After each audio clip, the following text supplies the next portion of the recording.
కన్యా రాశికి కేంద్రంలో శని ప్రవేశం, అలాగే రాహు కేతువులు మారటం, రాశ్యాతు వ్యయంలోకి కేతువు రావటం, షష్టమ స్థానంలో రాహు సంచారం, గురువు భాగ్యంలో నుంచి దశమంలోకి రావటం.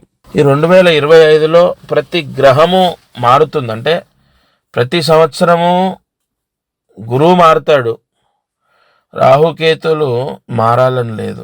శని ఖచ్చితంగా ప్రతి సంవత్సరం మారడు.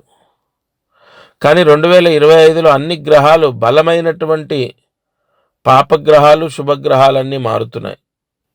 కన్యా రాశికి వ్యాపారపరంగా యోగం, ఆర్థిక యోగం, వ్యాపార యోగం తప్పకుండా తెలుస్తోంది. వ్యాపారంలో బాగుంటుంది. మీరు చేసేది చిన్న వ్యాపారమైనా పెద్దదైనా మీ స్థాయిలో మీరు లాభాన్ని పొందుతారు. ఇక్కడ వీడియో ప్లే అవుతుంటే లోగో ఒకటి ఉండాలి, కింద కన్యా రాశి అని ఉండాలి, అది గుర్తుపెట్టుకోండి. ఆ లోగో తిరుగుతూ ఉండాలి, అప్పుడు ఎదుటి వాళ్లకు దాని మీద దృష్టి పడుతుంది. కన్యా రాశి వారికి ఉద్యోగంలో కూడా ప్రమోషన్ వచ్చే అవకాశాలు ఉన్నాయి, లేదా ఎక్కువ జీతము వచ్చే ఉద్యోగానికి మారే అవకాశం ఉంది. వివాహం కుదరడం, వివాహం అవ్వటం ఈ సంవత్సరంలో జరుగుతుంది.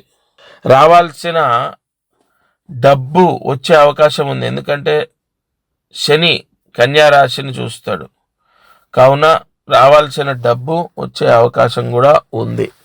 విదేశాలకు వెళ్ళే వాళ్లకు ఖచ్చితంగా వీసా వస్తుంది. విదేశాలకు వెళ్ళడం, వీసా సంపాదించడం తప్పకుండా జరుగుతుంది. విదేశాల్లో ఉన్న వాళ్ళకు కూడా కన్యా రాశి వారికి పెద్దగా మార్పులు, సమస్యలు ఉండవు.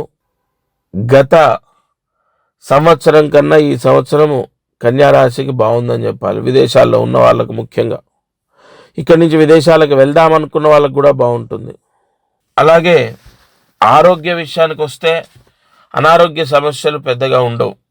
కేంద్రంలో ఉన్న శని ఆరోగ్య సమస్యని ఇవ్వడు. ధనయోగం, వ్యాపార యోగం కన్యా రాశికి ఏప్రిల్ నుంచి లభిస్తుంది.